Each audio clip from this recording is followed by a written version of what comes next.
Hey, what's up, everybody? It's your boy, Darrell Owens, and we are here for another episode of One-on-One here on the Legacy Maker Sports Network. And, of course, we air on the Amazing Bowie television as well.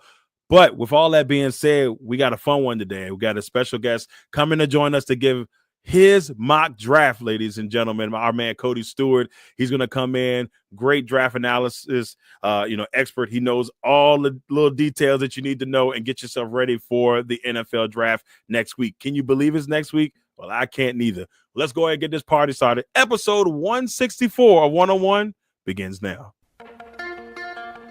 One.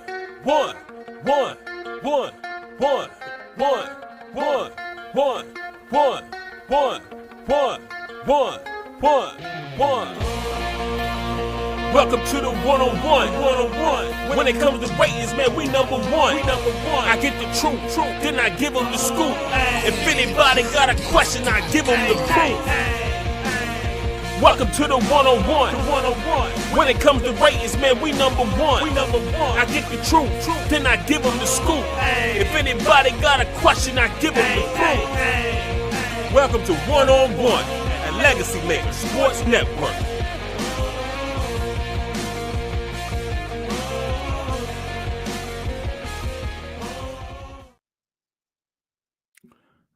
What it do, ladies and gentlemen. Welcome to episode 164 of One-on-One here on the Legacy Maker Sports Network and, of course, airing on the Amazing Bowie television. Yes, we are about 9. I could be calculating wrong. We're about 9 days, maybe 8 days away here, y'all, from the NFL draft. About a week out from the NFL draft. Very excited because this is our favorite time of the year. And, of course, with me today, y'all, I can't go through draft season and not talk to my boy. There's no way we can not go through draft season and not talk to my boy, Mr. Cody Stewart, NFL draft expert and analyst. Cody, what is up, my man? How's everything going? How's the family? I know you're ready for draft time. Man, it's that time, man. I've said it for I don't know how many years. We've known each other for a while. Like this is my Christmas, man. And I mean, I think some of that is because my boys just, unfortunately, they're not that good, so they're always picking in the top 10. So that's why I know what these prospects are doing, right? But no, I mean, again, this is NFL draft is the season where every team becomes optimistic that they're going to find that next blue chip all-pro player that's going to turn their franchise around.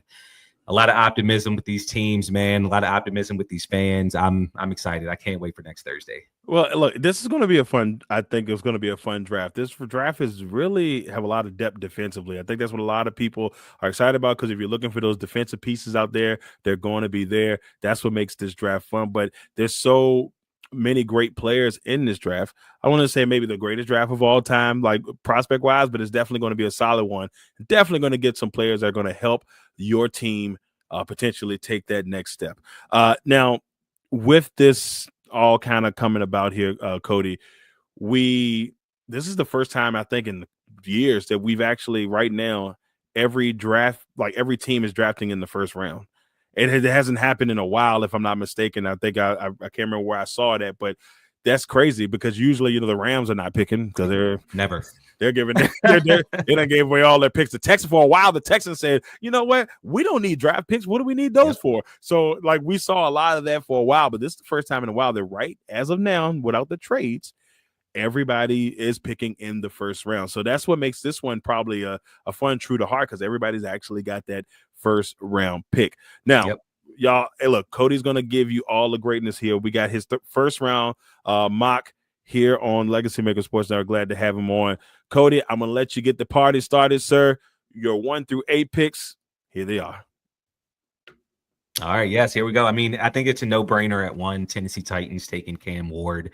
As we know, the Titans, ever since they lost Ryan Tannehill, or I guess they didn't re-sign him, they've had quarterbacks of Mason Rudolph and Will Levis, and it just hasn't really worked out in that year or year and a half with them. And look, man, you don't get the first overall pick every single year, right? So if there's a prospect that's going to help your team, especially at the quarterback position, the team has to take it. So I have Tennessee going Cam Ward to help out that offense and compete in the AFC South at number 1. At 2, the two-way player, Mr. Wide Receiver and cornerback Travis Hunter, Heisman winner in 2024. Look, a lot of people are sitting here and trying to guess where Travis Hunter is going to play in the NFL. Is he going to play cornerback? Is he going to play wide receiver? Is he going to play both sides? I think we know that it's not realistic in the NFL that he's going to do what he did in Colorado as far as play every single snap offensively and defensively. Me personally, looking at what the Browns have defensively at cornerback with Denzel Ward and Greg Newsome, I think that they're pretty okay right there at the cornerback position. So I truly do think that Travis Hunter is going to come in and he's going to play wide receiver, maybe a couple packages at cornerback per game, but majority is going to be at wide receiver. When you look at it, offensively for the Browns in 2024, they only scored 20 plus points 3 times last year. That's not going to win you many NFL games. So they need to have as many playmakers offensively as possible. I know that they're lacking at quarterback. Deshaun Watson might miss all year. They signed, the ageless one, Joe Flacco. I don't really think that's going to do much, but still, you have to get that offense with playmakers, and Travis Hunter is that. At 3, I have my New York Giants taking Abdul Carter, edge out of Penn State. Funny story. I remember back, I think it was the 2021 or 2022 draft. The Giants were sitting at 11.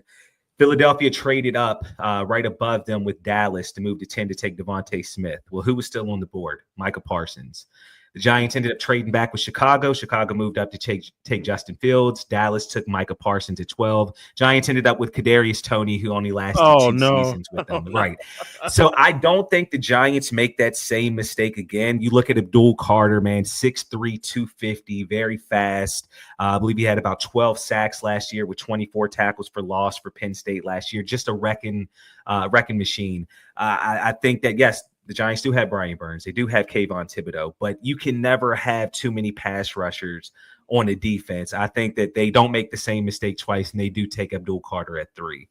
At 4, I think that this is where you look for the Patriots to get protection for Drake May, their young second-year quarterback now. And I had them going Will Campbell, offensive tackle out of LSU. I look at the Patriots last year. Drake May, he started 12 games last year. He was sacked 34 times. That ranked 13th overall in sacks. But that had him on pace if he would have started 17 games with 48 sacks. 48 sacks would have tied him for 4th most sacked quarterback last year. You got to add some pieces to that offensive line. They did so with Morgan Moses in the offseason, but you got to have an anchor at left tackle, and I think Will Campbell will be that pick. At 5, I have the Jacksonville Jaguars taking Mason Graham. I look at the Jaguars defensive line, and I feel like they're okay, right? Like you have Josh Hines-Allen, you have Eric Armstead, you have Trayvon Walker. But again, like I said with the Giants, you can never have too many pass rushers. You can never have too many defensive linemen. You add Mason Graham to this defensive line, right? Mason Graham, 6'3", 300. The word that I use for him is disruptive. He will collapse a pocket immediately. He can get to the quarterback. He can stop the run. I look at it like this. I have 2 points that I want to make for the Jaguars as to why this pick would just be awesome for their defense. They run a very good combo of a 3-4 and a 4-3 defense. Let's look at the 3-4. You add Mason Graham. You have Trayvon Walker, Mason Graham, and Eric Armstead on the D-line with Josh Hines-Allen coming off the edge. Let's flip it to a 4-3. You have Mason Graham, Mason Smith, Trayvon Walker, and Eric Armstead on the line with Josh Hines-Allen coming off the edge. That's a solid defensive line with Josh Allen coming off the edge. I like that pick for the Jaguars. At 6, this is where I think the draft starts, okay? I really feel 1 through 5, this is how it's going to go. At 6, I think that the Raiders are the team that they can go in many different directions, right? They need help at cornerback. They need help at running back. They need help with the wide receiver, and I had them going with Ted McMillan, the wide receiver out of Arizona. One of the biggest reasons for this, what did they do a month ago? They traded for Geno Smith. They have their quarterback. They just gave him an extension. Well, guess what? Geno needs some receivers to throw to. What did he have in Seattle? He had DK Metcalf, Tyler Lockett, Jackson Smith-Njigba. He doesn't have that in Las Vegas right now. I think their number one is Jacoby Myers. Exactly. Myers, that's it. You add Ted McMillan here. Let's look at Ted. He reminds me of Drake London, number one. He's 6'4", 220. A lot of people are going to look at his 40 time. I think he ran like a 4.58. You know, most people are expecting these wide receivers nowadays to run 4.2s to 4.4s now. That's just not realistic for everybody. Yeah. But looking at Ted, over his last 2 seasons with Arizona, 174 catches, over 2,700 yards, and 18 touchdowns. If there's something that the Raiders have been lacking on offense, it is a true wide receiver. Not talking tight end. Brock Bowers obviously did what he had to do last year, but a true wide receiver, because they only had Devontae for, a year? Yeah. Well, you add Ted McMillan with Geno. I think it's going to work out. I had them going Ted at 6. At 7, I had the Jets going Armand Membo, offensive tackle out of Missouri. The Jets lost Morgan Moses to divisional foe, New England Patriots. They need to add something to that line to help out newly acquired quarterback Justin Fields, keep him upright, let him stay in the pocket to deliver to Garrett Wilson. I had them going with the right tackle out of Missouri. And then at 8, I had the Panthers, who have a huge need after trading Brian Burns last year to the Giants. They have a huge need at edge. I had them going Jalen Walker out of Georgia. He had 6.5 sacks and 11 tackles for loss last year for the Bulldogs. He led the Georgia Bulldogs in sacks in 2023. And just looking at Carolina in general, they tied for 29th in sacks last year with only 32. So that's an average of under 2 a game. Mm-hmm. They need some help at edge. That's why I had them going Jalen Walker at 8. So there's 1 through 8 right there. Now, don't mind the fact that it says George University, somewhere in Puerto Rico. Don't even worry about it. That's where that's where he went to. But no, so this is very interesting because I love the fact that you got that first 5. That's your lock in. It's very interesting for the Raiders because a lot of people, we've been hearing a lot of Jeanty, of Austin Jeanty, like that they need a running back. Do you think Jeanty, and do you think that's a real possibility there? And Jeanty's a smaller back. And I think he's got to fit in the right offense. So would he be a fit in Vegas? I think he would be a fit, and you have to look at who Vegas's new head coach is, Pete Carroll, right? True. He's had the Marshawn Lynch's, the Kenneth Walkers, the Zach Charbonnets. I just feel that when you look at this class, right, as a whole, I feel that running back is deep. Okay, I mean, I feel like you're going to be able to find a starting caliber running back in the 4th round this year. Okay. As when I look at wide receiver, I kind of feel like once you get through the first 2 rounds, you're kind of just reaching at that point, mm-hmm. hoping that a pick at wide receiver works out. Is Jeanty an option? I truly believe they are, or that he is. But I think that the Raiders, who, if I'm not mistaken, I think they have the 38th pick in the 2nd round. I think that you could find a running back like Quinshon Judkins out of Ohio State. I think he could fall there at 38. And listen, if I'm a Raiders fan and you tell me I'm going to get those 2 players at 6 and 38, perfect. Sign me up all day. Sign me up. And that could be really solid for the Raiders. I mean, they definitely are trying to retool things there with Pete Carroll at the helm in Vegas. Now, 2 things before we move on to our next 8. 1, is there any scenario that you see the Titans not going with Cam Ward? I don't see it, man. I think that, I think honestly what worked out for them was them playing hardball with trading that 1st overall pick. I honestly believe that they were willing to trade the 1st overall pick to either the Giants or the Raiders, that they were also rumored to try to be moving up to 1. But, Tennessee was like, all right, well, let me see what I can get. And then they went through the process of looking at Cam Ward, and they fell in love with him. And, I mean, let's be honest, quarterback is one of the most pivotal positions in this league, and they haven't had good luck with it over the last year to 2 years. They truly need to bring in somebody that can heighten this franchise, and Cam Ward is that guy. So I see 100% chance Cam Ward is that pick. There you go. And this last one, and I got to talk about your boys here. If you're the Giants, in a perfect world, who would you want at 3? I mean, Abdul Carter, in my opinion, he's the best player in this draft. I know that it's kind of like, a lot of people say Travis Hunter is. I think it's a 1A, 1B here. Mm-hmm. I know a lot of talk with the Giants is, are they going to take their quarterback? Are they finally going to draft that quarterback? And I understand Shedeur could be in play there, but look, if you're not sold on Shedeur, right, why are you going to take him at 3 overall? right? Exactly. It doesn't make sense. You go ahead and build those trenches with Abdul Carter and move on. Yeah, it will be interesting. They did send a contingency out to Colorado to check one last time with Shador. And the one thing that I do like about Shador, if that ends up being the pick, is the guy knows the limelight. And so when you're in New York, you got to be able to handle the limelight.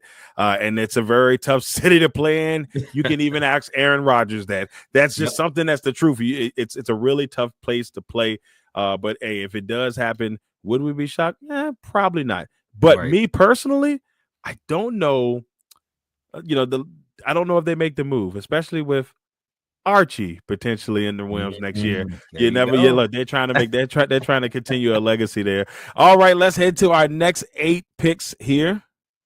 And there we go. We were just talking about him. Shador Sanders, quarterback out of Colorado. I have him going to the New Orleans Saints at 9. Listen, New Orleans has been kicking the bucket down the road with their whole cap situation since Drew Brees was quarterback there, right? Drew Brees retires. They trade for Derek Carr. He has a huge contract. Derek Carr might not even play in 2025 due to a shoulder injury. You know what I'm saying? It's time that New Orleans finds their franchise quarterback, builds around that guy, and allows his cap situation to get better than what it has been over the last decade or so. You look at Shador Sanders, a 74% completion percentage last year in Colorado, 4,100 yards passing, 37 touchdowns. And the one thing I love, or not one thing, because there's a lot of things I like about Shador Sanders, but I absolutely love, he started 4 years at college at quarterback. I know that, everybody is looking for the next Jaden Daniels, right? I'm not saying Shador is going to be that. What I am saying is you look at Jaden Daniels' career in college, 3 or 4 years at Arizona State and then another year at LSU. He's played the games in college that has prepared him for the NFL. Shador also 4 years in college, played all the games. Look, I think that's going to help him in the NFL. And like you said, he's already conditioned to these types of markets that he's going to be playing in, the limelight with his dad being Dion. I think this would be a great fit for New Orleans and Shador Sanders. At 10, we have Ashton Jeanty coming off the board here, running back out of Boise State to Chicago. Listen, he was 28 yards shy of breaking Barry Sanders' college record for most yards in the season. Very, very close to doing it. And you have to look at Chicago, right? You have your franchise quarterback in Caleb Williams. You have DJ Moore. You have Rome Odunze. But you have to continue to add playmakers around Caleb Williams offensively. They did a very good job this offseason of acquiring talent on their offensive line. Joe Thuney, Jonah Jackson, Drew Dahlman. I just feel that you have to continue to add these playmakers with Caleb Williams. And let's look at their new head coach, Ben Johnson, somebody that you know very well, being in that NFC North, Darrell. I'm not excited about this. I think he's going to be looking to try to mimic what he did in Detroit, right? You have DeAndre Swift and Montgomery, right? Well, maybe you get that with Jeanty and DeAndre. Oh, no, I said DeAndre Swift. I meant to say Jahmyr Gibbs for Detroit. I'm sorry. Yeah. But maybe he tries to get that with DeAndre Swift and Jeanty. But I will say this. If they don't go Jeanty here at 10, I could see them going Tyler Warren, tight end out of Penn State here, because, again, Ben Johnson might be looking to get his Sam Laporta down there in Chicago. Yeah. At 11, I'll look at the San Francisco 49ers, and I see them taking Will Johnson, cornerback out of Michigan. You look at San Francisco, and you see they lost Charvarius Ward to the Colts this offseason. That's a big blow to their defense. Will Johnson, look, he'd probably be a top 3 to 5 pick this year if he didn't miss most of last season due to turf toe. In 2023, national champion for Michigan, he held it down. He was one of the top cornerbacks. Had he come out last year, he would have probably been a top 3 to 5 pick. But I think that this would be huge for the 49ers to add Will Johnson to that secondary. But like I said, with the Bears, where could the Bears go at 10 if they don't take Jeanty? I look at the 49ers with Will Johnson, and maybe they could look to add a defensive tackle here, or they could add an offensive lineman. But I will say defensive tackle is probably the deepest in this draft this year. So I don't think you're going to see a lot of teams maybe pulling the trigger because they know they can get a true starter or a playmaker in the first round and can probably get somebody in the second or third round of defensive tackle. At 12, I have the Dallas Cowboys taking Mykel Williams, edge out of Georgia. This is going to sound weird, but you would think that a Micah Parsons extension would have been done by now, right? Yeah. Is Dallas going to have the money to do it, right? They're paying Dak good money. They're paying CeeDee Lamb good money. They're paying Trayvon Diggs good money. I mean, look, the Philadelphia Eagles have shown us year after year that the cap is not a real thing. But I don't know if Jerry's smart enough to really understand how that works. Yeah. I think that they do need to add another edge rusher here. They lost DeMarcus Lawrence to the Seattle Seahawks in the offseason. And you look at Mykel Williams, 6'5", 260, 35-inch arms, man. He's going to be able to get his hands right on that offensive lineman and just move him out the way. Second team All-SEC. And how about this? More than 30% of his tackles at Georgia were for a loss. That's production right there. Let's move on to 13 Miami Dolphins. I had them taking Calvin Banks out of Texas, offensive tackle. They lost Taron Armstead this offseason due to retirement. We know Tua has had those concussion issues. You got to keep Tua upright. You don't need him taking any hits. I think that they add to the offensive line here at 13. At 14, I had the Indianapolis Colts taking Tyler Warren, tight end out of Penn State. This might be one of my favorite prospects in this draft, and the reason being is because he reminds me a lot of Jeremy Shockey. Ooh. How about that name for you? And also shout out to Tyler Warren. We have Mechanicsville, Virginia native. That's awesome as well. Whoop, whoop. Let's go. But I'm looking at him, right? 104 catches, 1,233 yards receiving, 8 touchdowns in 2024. And if you look at Indianapolis as a whole and the production that they got out of their tight ends in 2024, they had 4 tight ends combined for 39 receptions, 467 yards, and 2 touchdowns. Not a lot of production from the tight end. And again, we don't know who's going to be the starter here. Is it going to be Anthony Richardson? Is it going to be Daniel Jones? Listen, every quarterback needs their security blanket, which is normally a tight end. I think Tyler Warren would be that for them. At 15, it finally happens, Darrell. The Atlanta Falcons take an edge rusher in the first round. I feel like the last 3 or 4 years, fans have been yelling at the Falcons to take an edge rusher, and they just didn't do it. Well, I have them going Mike Green, edge out of Marshall. I'm going to be honest with you, and I know that you know a lot about Mike Green, a former UVA Cavalier, transferred to Marshall, 6'3", 250, led the FBS last year with 17 sacks and was second with 22.5 tackles for loss. I really feel if he was playing at a bigger college, right, he'd probably be a top 10 draft pick here. But I'm just looking at the Falcons. What'd you say? Should have stayed in Virginia, but that's no doubt about it. That's besides the point. That's besides the point. I look at the Falcons. They ranked 31st last year in sacks with 31. So, that is definitely a need for them. I mean, the Falcons were knocking on the door of making the playoffs last year. You add another piece to that defense that can kind of get them over the hump. I think they could be a playoff team in 2025. At 16, I had the Arizona Cardinals going back-to-back years taking a wide receiver. This year going Matthew Golden, wide receiver out of Texas. I just feel that the Cardinals, once Larry Fitz left, right? It's like, well, who's going to be that wide receiver that steps up? And they truly haven't really had that. Drafted Marvin Harrison 4th overall last year. He had a good rookie season, but I feel like you have him, you have Trey McBride at tight end. They need to add another pass catcher for Kyler Murray, and I have them going Matthew Golden. You look at Golden, he had 58 receptions last year for just under 1,000 yards and 9 touchdowns, ran a 4.29 40. So my man, he has some speed. That's going to definitely open up the field for that Arizona offense. So that's what I have at 16 for Arizona. Some very big names here in this section here with Warren and Sanders and Genty, and of course Mykel Williams from George, that beautiful university. Why was spell check treating me so bad? I just realized this, and they treated me so bad. They just didn't want none of the players to be from Georgia. But exactly. So it's funny because in my mock draft, I went receiver for the Falcons, and I got crucified on social media. I mean, they gave me, we need this, we need this, we need this, we need this. And it was like, why would you go this way? Why would you go receiver? And then when I hit them with, well, let's see. The last couple of years, they probably should have went defense. And they went with Bijan Robinson. And then they went with Michael Penix when they didn't technically need a quarterback. When everybody in their mama thought they going to definitely go defense this year. No, They went offense. And I said, I hate to tell y'all, based off of the pattern of this front office, don't be surprised if it's a receiver. What about Darnell Mooney? That's fine and dandy, but you had Kirk Cousins and you went quarterback.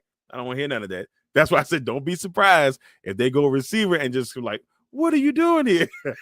Listen. I'll give you one more because you are absolutely correct with the Falcons. They seem to be that one team over the past 5 years or so where you think they're going one way and they absolutely just say, no, we're doing it how we want to do it. If Tyler Warren falls to 15, listen, Kyle Pitts hasn't necessarily been the tight end he thought he was going to be when he was drafted 3 years ago, right? I could instantly see them drafting Tyler Warren at 15 and then looking to somehow package up Kyle Pitts later on in the draft. I wouldn't put that past them at all. James Brown will burn a building to the ground. And we'll have James on here next week to give his mock draft. And I'm gonna tell you right now, he will burn the building to the ground if that ends up happening. He already got mad at me when I sent the mines. He was like, "What were you thinking?" I'm just telling you what I know, my guy. You'll see. And when I'm right, I don't want nobody to be mad at me. But before we move to the next section here, Sanders, if somehow the Saints say, "Okay, we're not making this move," where do you see? Is it possible that Sanders gets picked in this group, or is it he may fall? I mean, a lot of people, and I've heard them talk about like, well, does Miami say, hey, we'll take Shedeur just in the event that Tua has another year like he did, and maybe he has to hang him up, right? I could possibly see that. But honestly, if I had to put my money on it, if Shedeur isn't taken at 9, I still think he can get drafted in the first round, but he probably falls down to like Pittsburgh at 21, right? Or maybe a team that's early in the second round, like a Cleveland Browns at 33 or New York Giants at 34. Maybe they try to trade back into the first round to take Shedeur. And if the Saints don't go Shedeur at 9, I honestly think that the position that they draft, I could see Will Johnson being the pick at 9 because they just traded Marshawn Lattimore to Washington last year. They lost Paulson Adebo in the offseason to the New York Giants. They definitely have a need at cornerback. Yeah, it'll be interesting to see if Sanders locks in at 9, if he goes higher, if he ends up falling. He's one of the biggest wild cards in this draft. That's the crazy thing about it. He came in, if you just said this a couple months ago, it was almost a lock that he was a top 3 pick, if not maybe number 1, depending on who had to pick. Even as we get towards the end of the season, it was just that way. Now, they've done a lot of dissecting of his character, of certain things they like about him, this and that.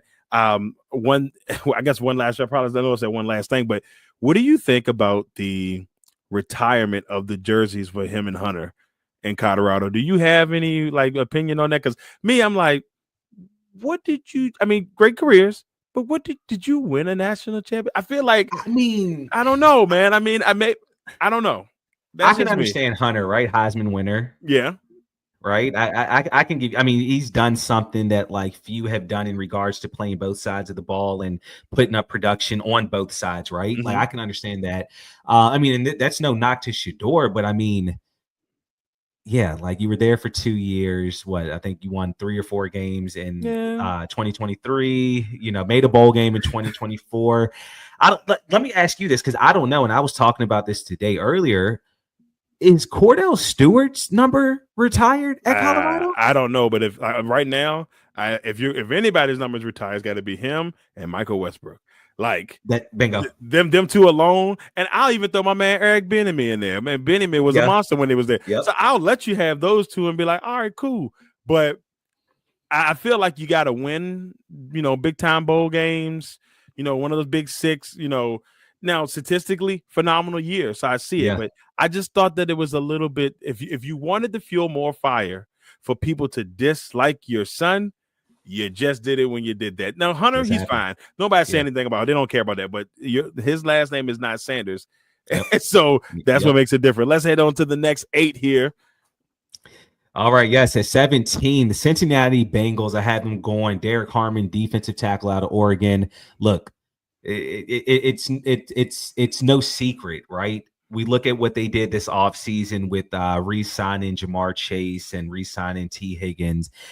And that's basically put the Bengals up against the wall when it comes to the cap. I believe that on average, they're paying $125 million a year to Burrow, Higgins, and Chase, which is what, 40 to 45% of the cap. It's a lot. You know, I just if there's anything that the Bengals have to do in this year's draft and next year's draft, it's they have to hit on these draft picks, and the majority of these draft picks have to be defensive players. I look at Cincinnati last year. If I'm not mistaken, they lost 4 or 5 games where offensively they scored over 30 points. Okay. Normally in the NFL, if you're scoring over 30 points, you're winning that game. That just didn't happen here for the Bengals. So that's why I have them going. Derek Harmon, defensive tackle out of Oregon, had 5 sacks and 11 tackles for loss in 2024. My word for him is power. Okay. He can collapse a pocket instantly. You put him beside BJ Hill, that's going to instantly improve the run game for the Cincinnati Bengals. So that's where I have them going at 17. At 18, I had the Seahawks going Tyler Booker, offensive guard out of Alabama.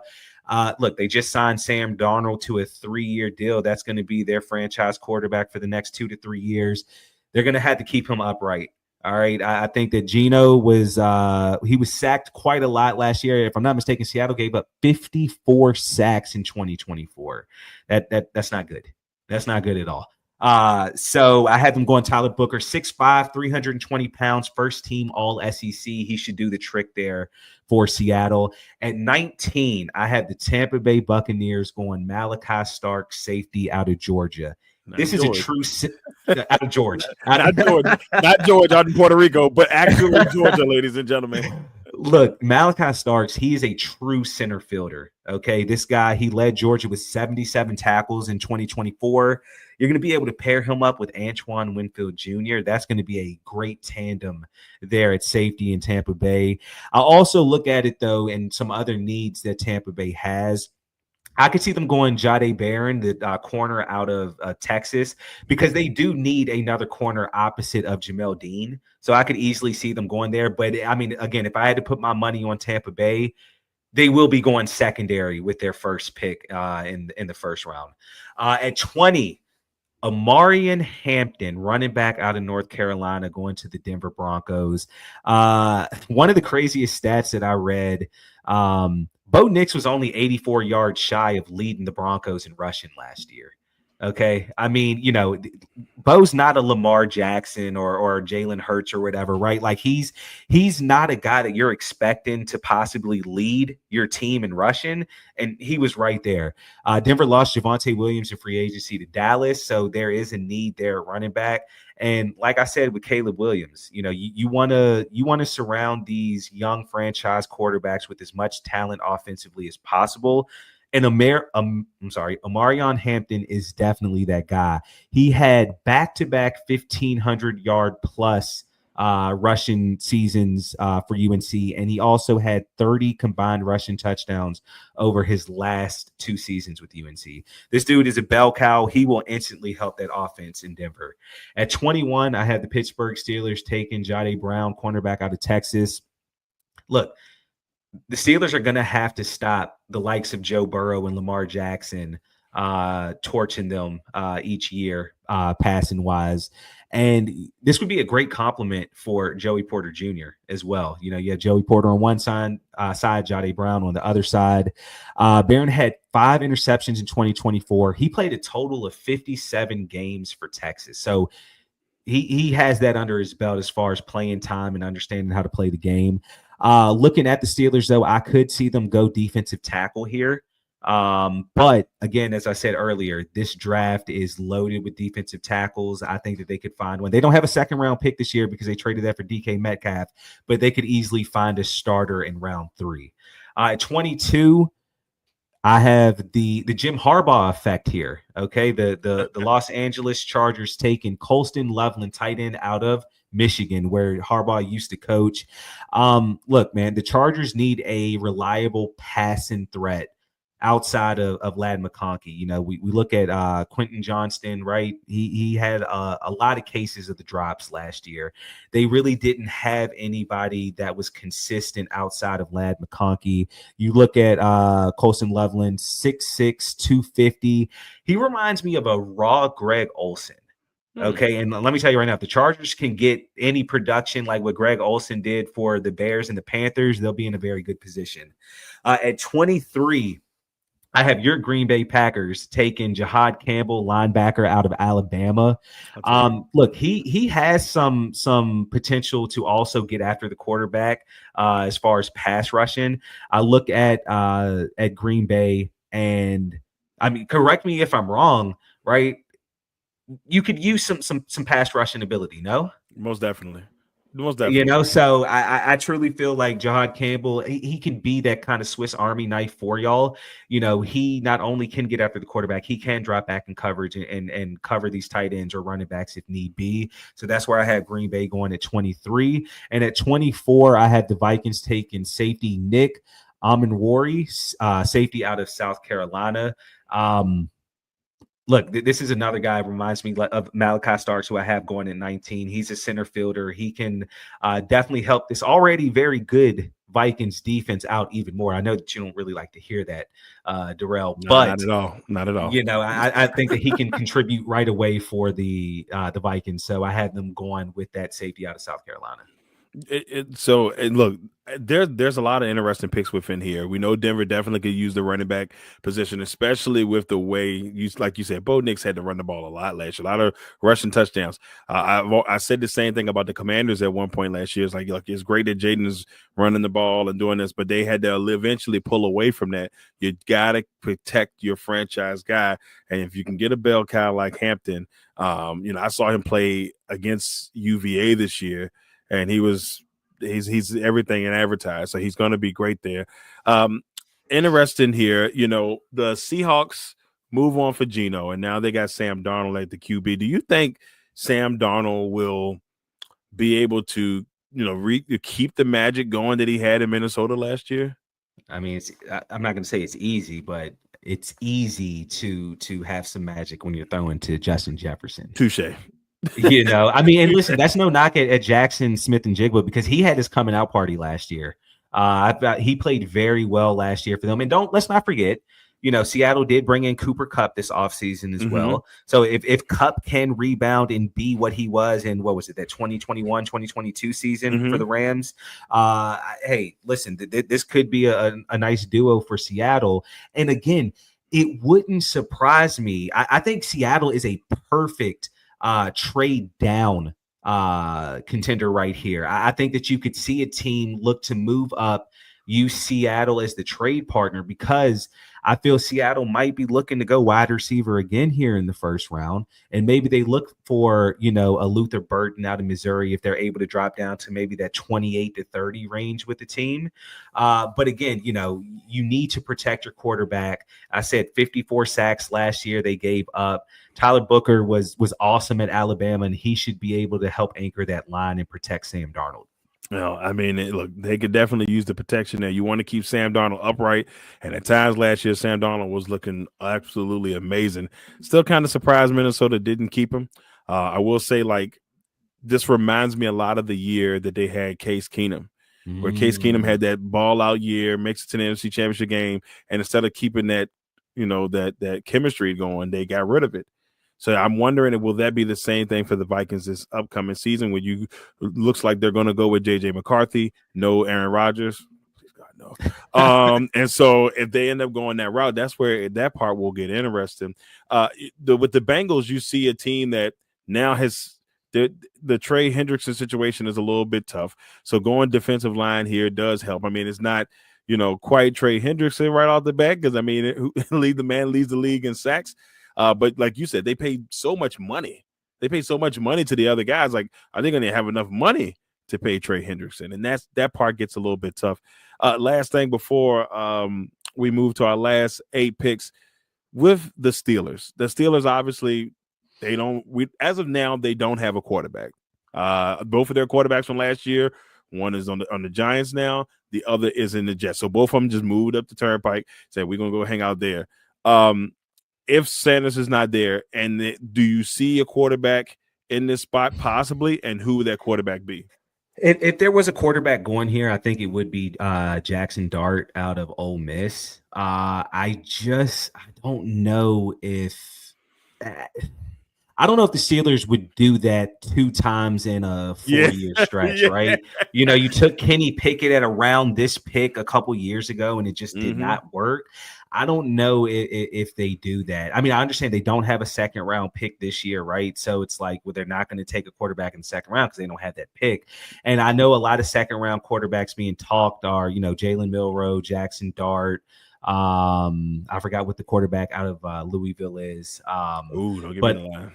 But those 3 are being talked about, you know, possibly going early in the second round. I just don't see the Steelers being that team to do that. And again, if the Steelers have been known for anything in their last, you know, 5 to 10 years, it's definitely been, you know, their hard knocking defense, right?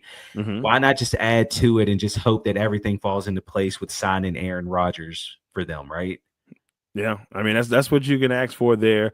But Pittsburgh just got a lot going on right now. There's whispers of TJ Watt not being happy, that's a big problem within itself. Watt didn't have maybe not the greatest end towards his season last year, but the former defensive player of the year. They've got a lot of questions still to be answered in Pittsburgh. Let's head to our last 8 here. We got our last 8 and Cody Stewart's NFL mock draft. And we know Cody's going to at least give us one more solid one next week. So y'all make sure y'all tune in on Cody's pages because you know he's going to give us one good one next week as well for the final. But right now, Cody, what do you have for your final 8? So at 25, I have the Houston Texans taking Donovan Jackson, offensive guard out of Ohio State. Look, they traded Laramie Tunsil and Kenyon Green this offseason, right? And look, CJ Stroud was getting sacked left and right in 2024. Okay. Like left and right. So look, I mean, again, CJ Stroud, he's going into, I believe, his 3rd year now. He's definitely the franchise quarterback for the Houston Texans. But look, man, you got to keep him standing up straight, and they didn't do a good job of that last year. So I have him going Donovan Jackson, offensive guard out of Ohio State. And I say offensive guard, he can play inside or outside. I think that he's going to project as an offensive guard, but who knows? Maybe the Texans see him as an offensive tackle and he plays there. Either way, I think he's going to do well. 6'3", 315 pounds. Texans need this, and I think it'd be a good fit for them. At 26, I had the Rams taken, in my opinion, a very underrated talent in this draft, and Donovan Azuruka, edge out of Boston College. Listen, 16 and a half sacks last year for Boston College with 21 tackles for loss. You pair him up with Jared Verse, the defensive rookie of the year last year. Come on, man. Come on. I mean, if we know that the Rams offense has been clicking, right? You have your Matthew Stafford, Puka, you just signed Devontae Adams, you have Kyron Williams in the backfield. Offensively, the Rams have been fine the last 3, 4, 5 years. Defensively is kind of where the question marks came in at, right? But they have been hitting on these draft picks over the last 2 or so years. Yes, they have. You add this edge right here and pair him up with Jared Verse. Listen, man. Listen, I'm not the first one to say this, but look, the Rams had the Eagles up against the ropes in that second round of that playoff. All right, if that snow doesn't come, it might be a very different outcome. So again, the Rams, this is the second time in maybe 15 years they've had a first round pick. They get an edge rusher here. I think it works out for them. At 27, I had the Ravens taking Gray Zabel, offensive guard out of North Dakota State. Listen, they still need some offensive line help for sure. You add him right there, offensive guard, likely right guard. Obviously, this is going to help Lamar Jackson stay up straight. This is going to help open up more holes for King Henry to put up another almost MVP season. And I mean, we know how the Ravens are, man. They normally hit on these draft picks for sure. Yeah. This is probably a place where the Ravens could go best player available if they wanted to, but I have them going Gray Zabel at 27. At 28, it's no secret here for the Detroit Lions. They need edge help outside of Aiden Hutchinson. I had them going James Pierce, edge out of Tennessee. I look at it like this: if James Pierce would have entered the draft last year, he was probably going to be a top 10 pick. All right, he didn't have quite as good of a 2024 season as he did in 2023, which I think that's why his stock has kind of dropped off a little bit. He's still very athletic and he can produce right away. And again, you put him opposite of Aiden Hutchinson. If Detroit's defense can stay healthy, right? I want to say that they had like 6 or 7 starters last year out for the season once the playoffs started. If they can stay healthy, you add this edge, they might be fighting for a Super Bowl in 2025. At 29, the Washington Commanders, another team that needs some edge help. I have them going Shamar Stewart, edge out of Texas A&M. I will say this: I could see, and some Commanders fans might not like this, just seeing what the resources they've given up over the past year. I could see them going cornerback here as well. I understand that they traded for Marshawn Lattimore at the deadline last year. I know that they used a second-round pick on Mike Sandstrill in the 2024 draft. But Lattimore, he didn't play as well as I think many hoped. Right. And I mean, we know how the NFL is nowadays anyway. You need to have 3 good cornerbacks to cover what these offenses are running now. I could see them possibly going cornerback here, but I have them going edge. Look, Shamar Stewart, very physically and athletically gifted. The only thing that is kind of a red flag, if you would say, about him is if you look at the box score, the stats aren't really showing up. If I'm not mistaken, he has 1.5 to 2 sacks on average a year for Texas A&M when he went. Doesn't sound good, right? But when you look at the tape, the man is all around the football. Okay, I just really feel like if there's a coach that can get this guy straight, it is definitely going to be Dan Quinn in Washington. So I have the Commanders going Shamar Stewart, edge out of Texas A&M at 29. At 30. The Buffalo Bills taking Siobhan Revel, cornerback out of East Carolina. Listen, ACL injury in 2024, where I think he only played 3 games, right? You look at his size of 6'2", almost 200 pounds. That is a beautiful size for a cornerback in today's league. Yes, it is. If he doesn't get hurt last year, again, I think we're talking about him being a top 10 to 15 draft pick. He might very well would have gone over Will Johnson. I think that this is a great pick for Buffalo, who, again, they're still trying to shore up their defense, trying to, keep Patrick Mahomes at bay, actually get over that hump. I think that this is a very good addition that can help them do that. At 31, I have the Kansas City Chiefs taking Kenneth Grant, defensive tackle out of Michigan. They could go offensive line here as well. I know that they've lost a few offensive linemen in the offseason, but I look at it, this is another team that could probably go best player available here. And again, you can never have too many defensive linemen. Kenneth Grant balled out last year. Again, he was right beside Mason Graham all year. And look, we know Chris Jones, he's getting older and older, right? The Chiefs are going to have to continue to replenish that defensive line. That's why I have them going Kenneth Grant here. And then finally at 32, the Super Bowl champion Philadelphia Eagles, I have them going Josh Simmons, offensive tackle out of Ohio State. Listen, like I said about Siobhan Revel, Josh Simmons missed some time this year for Ohio State, and I'm being dead honest with you. Had he not missed that time, he would probably be the second offensive lineman taken in this draft. I think that the Eagles, if there's a team that's able to find these players who had an injury, they can kind of bank on what their production and success is going to be. It's definitely the Philadelphia Eagles. I know they did that, if I'm not mistaken, with Landon Dickerson a few years ago. He got hurt with Alabama. They still drafted him in like the second round.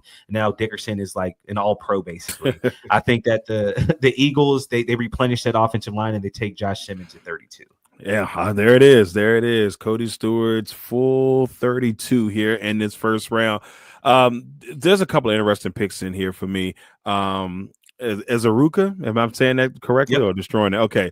So what I do like about him, like you said, pairing him up with Verse, and they've been kind of rebuilding that defensive line the last couple of years. They lose Donald. They also have Kobe Turner, who had a really good year the last couple of years. He's been a really solid player for them. They've got a lot of young talent on the defense that's still kind of shaping up. So I like what they have there in LA. I think that could be a really good pick for them. The Ravens pick, perfect, because they don't usually miss in the first round. It's a rare thing if the Ravens miss on a first round pick. There's a part of me, I think in my mock, I had him going with James. I had him going with Pierce because I felt like he would be the perfect person to just throw into that lineup and then help them kind of grow from there. The Commanders pick reminds me a lot of when you said the production, the 1 to 2 sacks. Remember when Rashawn Gary came out? It's the same thing. Like they say, oh, the talent is amazing, but he just doesn't have the production stat wise. And it took him a couple years, but when he got going, he's been pretty solid. So I don't know if that's going to be the same thing for him. And that's the first person that came to mind there with that. Look, the Texans. Now the Texans have really it's been really tough for them with the offensive line, man. And I know Jackson would be a big help with that. But is there anything else that you really think that the Texans need? Because we, went from a year, they're making the playoffs back-to-back years, but now, they've had big issues at receiver because you have no Stephon Diggs now. Tank Dell is nicked up, and when he's played, he's been great. Is there any chance that receiver goes in this spot?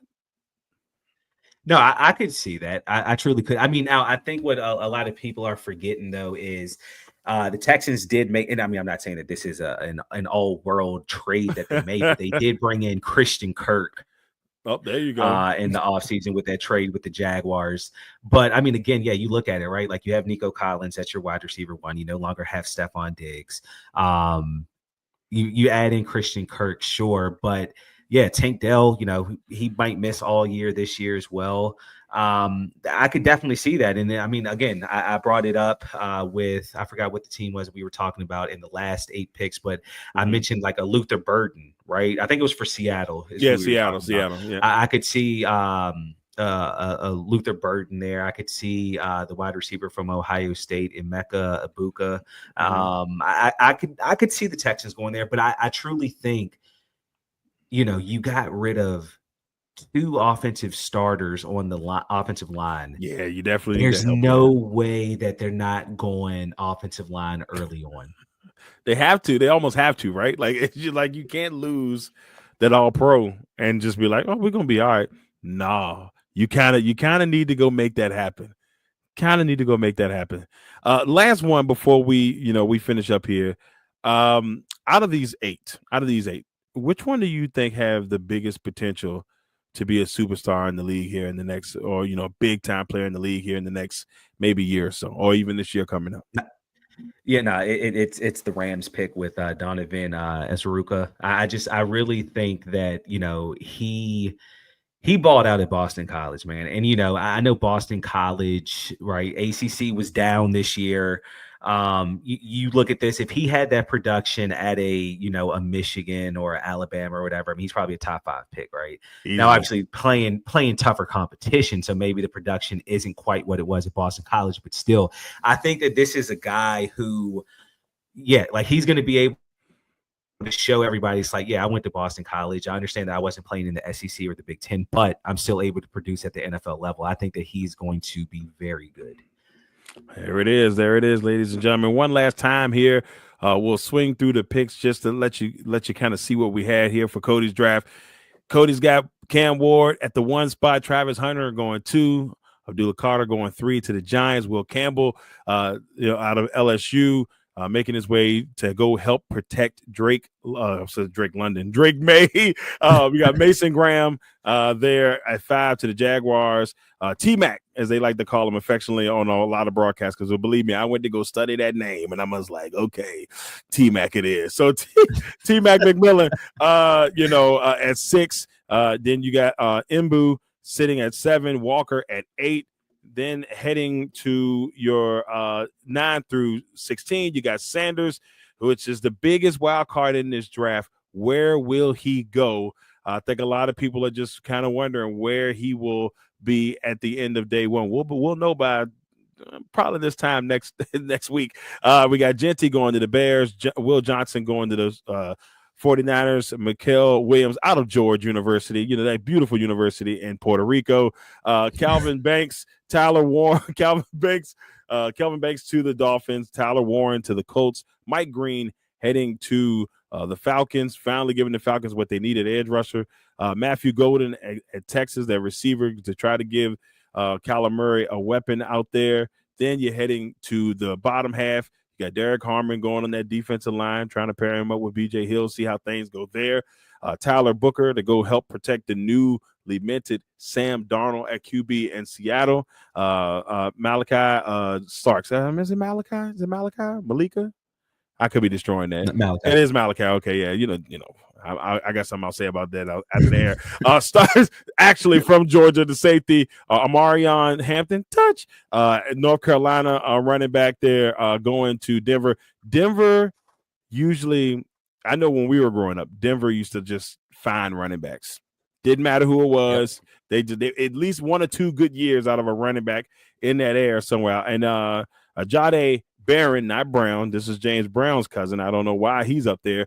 Colston Loveland at tight end. Jod Campbell for the Packers at 23. Nick Amawari. I could have destroyed that one. Too. Yeah, man, we're getting close. And then last but not least, rounding it out, I'm not even going to say half of these names, but the Texans go with Jackson. Ezaruka going to the Rams. Zabel there. We got Zabel. Zabel, yeah, that tomato. Yeah, we're getting there. By next week, we're going to be in this. So Zabel going to the Ravens, Pierce Jr. to the Lions, Stewart to the Commanders, Revel going to the Bills, Grant to the Chiefs, and then Simmons rounding it out at number 32. So I want to point out real quick a couple of things here, and it's just kind of looking at like some names that did not go in my first round that very well could go in the first round, right? I have 3 names for you. I have Travion Henderson, running back out of Ohio State. And actually, I'm gonna say this: he's going to go in the first round. Okay, I understand my mock did not show that. It's because I didn't do any trades, right? He's gonna go in the first round. I can almost guarantee that. And if I'm looking at like, well, who's gonna do that, right? I think it could be like, well, maybe if there's a team like, I don't know, somebody in the 10 to 15 range that trades down, maybe they're like, all right, well, if I trade down to 25, maybe I'll take Travion Henderson. But looking at the teams that are in the second round that could potentially trade back into the first round, I think that it's very easy to look at a team like the Raiders at 37, right? I could easily see, I know that the Ravens are notorious for trading down in the draft. I could see the Raiders trading up from 37 to 27 with the Raiders trading up from 37 to 27 with the Ravens to take Travion Henderson. I mean, shoot, you could even see if the Bears don't go Ashton Genty, right? And they do go Tyler Warren, maybe they trade up from 39 to the end of the first round to try to get a Travion Henderson. But he's definitely going to go in the first round. But a couple other names I see: Walter Nolan, the defensive tackle out of Ole Miss, going on. And then again, I mentioned his name, Emeka Ibuka, the wide receiver out of Ohio State. I think that he could be a first round talent as well. And then with me talking about the wide receivers really quick, a lot of people I saw, they were mocking either a running back or a wide receiver to Dallas at 12, right? I've seen Amarion Hampton mocked to Dallas at 12. I've seen Ted McMillan mocked to Dallas at 12. Dallas holds the 44th pick in the second round, and that could be another team that possibly trades up into the back of the first round to get their wide receiver or running back. Probably more running back because, again, I think that they have Javonte Williams as their one. I think they also got Miles Sanders. I don't think that's stopping them from drafting a running back. Yeah, I think another part of that, what you're saying is sometimes, these teams are a little bit, maybe a little bit nervous of paying first round money to a running back nowadays. Like, I mean, when we were growing up, that was nothing, Daniel Thomas and whatever. But it's a little bit more hesitant, especially for Dallas. After what happened with Zeke, you go through all the trials. Zeke goes great. He gets the contract. Things fall apart. Yep. And so it's one of those things. The running back position has become very scarce when it comes to stuff like that. And you almost have to kind of be careful. So I could definitely see them moving back into it for a later round and you'll save some on the money. So, yeah, I could definitely see that happening. Definitely see that happen. For sure. Well, everybody, that is it. This has been episode 164 of 101, the Cody Stewart edition here of the mock draft. Cody, brother, look, man, we absolutely love having you on, man. Every time we get an opportunity to bring you on, we really appreciate it, brother. We thank you for coming on. We thank you for giving everybody your expertise. Tell everybody where they can find you, my man. Yeah, man. No, you can just find me. Shoot, I gotta even remember what my Twitter is. I think it's underscore Cody Stewart. Yeah, I think it's something crazy, like that. right? Something like that, man. But yeah, no, and then just regular Facebook. You can find me at Cody Stewart. But no, I appreciate you having me on, man. As always, it's fun to chop it up with you and talk football and sports in general. But of course, it's even more special to talk the NFL draft because that's one of my favorite times of the year. Yeah, man, it's definitely a passion for both of us, and it's always fun because you never know, and it's just like it's the expectation of, will my team find that piece that will change our lives, and that happens for teams. You can just ask the Washington Commanders for that. Who'd have thought this time last year that Jaden Daniels would have been who he was, and that's the magic of the draft. You never know if that person is going to be you can say, oh, I remember watching that draft and this person was taken to be that greatest. So who will be the next one? We get to find out next week, ladies and gentlemen. And y'all make sure y'all tune in. Or your team could draft Daniel Jones at 6 overall a few years ago. Anyway, moving on. I'm sorry, man. I'm sorry, man. I apologize. I bad memories, like I feel like we've said this before, and I'm hoping that this year it changes. I hope that whoever the Giants pick at 3 is something that you could be like, thank you. Instead of you feeling, knock on the wood. I want you to be happy, my friend. It's been a rough go. Appreciate that. I really want you to be happy. But then y'all remember, y'all go and check out Cody Stewart. Make sure Cody likes to drop those final mocks in that final week, so you just be on the lookout for it. Once again, Cody Stewart, my man, appreciate you for coming on. This has been episode 164 101 here on the Legacy Maker Sports Network and Bowie Television. We'll see you all next time. One.